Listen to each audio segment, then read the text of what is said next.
తెలంగాణ రాష్ట్ర ఉద్యమ సమయంలో యావత్తు తెలంగాణను మేలుకొల్పే విధంగా పాటలు రాసి పాడి ఆడినటువంటి అందశ్రీ మరణించడం తెలంగాణ సాహితీ లోకానికి తీరని లోటు అని గణపురం మండల బీసీ ఎస్సీ ఎస్టీ జేఏసీ నాయకులు కండరవి అన్నారు.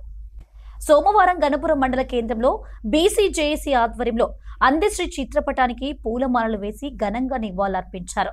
సాహిత్య రంగానికి తెలంగాణను ప్రత్యేక ఉద్యమంలో వారు సమాజాన్ని మేల్కొల్పిన విధానాన్ని ఈ సందర్భంగా బీసీ జేఏసీ నాయకులు గుర్తు చేసుకున్నారు. వారి ఆత్మకు శాంతి కలగాలని 2 నిమిషాల పాటు మౌనం వహించారు.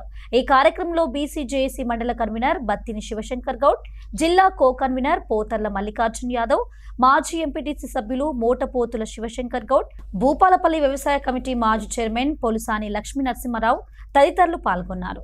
తెలంగాణలో ఈ రోజు ఒక మహాశిఖరం నెలకొరిగింది. సాహితీ రంగంలో అనేక పాటలు రాసి తెలంగాణ ఉద్యమ సమయంలో తన కవిగాయక రూపంలో ఉన్నటువంటి జ్ఞానాన్ని ఈ తెలంగాణ ప్రజలకు అందించి తెలంగాణ ఉద్యమ సాధనలో తనకంటూ ఒక పాత్ర ద్వారా ఈ సమాజాన్ని మేలుకొల్పిన వ్యక్తి ఈ రోజు ఉదయం ఈ లోకాన్ని విడిచి వెళ్ళడం జరిగింది. అది తెలంగాణ రాష్ట్రంలో ఉన్నటువంటి తెలంగాణ ప్రజలందరికీ తీరని లోటు.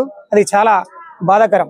ఆయన 1961లో సిద్దిపేట జిల్లా రేపర్తిలో జన్మించి అనేక పురస్కారాలు అందుకొని ఎంతో మందిని తన సాహితీ ఉద్యమంలో నడిపించిన వ్యక్తి ఈ రోజు మరణించడం చాలా బాధాకరమైన విషయం. తన జీవితం మొత్తం కూడా అగ్రకుల రాజ్యాల కోసం తన గొంతును, జ్ఞానాన్ని, రచయితతో, చక్కటి గానంతో అనేక పాటలు రాసి అగ్రకుల రాజ్యాలు నిర్మాణం చేసిండు. ఈ రోజు బీసీ ఎస్సీ ఎస్టీలు అయినటువంటి వారి రాజ్యంలో, రాబోయే రాజ్యంలో వారి భాగస్వామ్యం ఉందనుకున్న మేము ఆయన లేకుండానే దూరం అవ్వడం చాలా బాధాకరంగా ఉంది. ఈ విషయంలో ఈ రోజు గణపురం మండల కేంద్రంలో అనేక మంది, అనేక కుల సంఘాలు, అనేక వివిధ పార్టీల నాయకులు జేఏసీ ఆధ్వర్యంలో ఘన నివాళి వారికి అర్పించడం జరిగింది.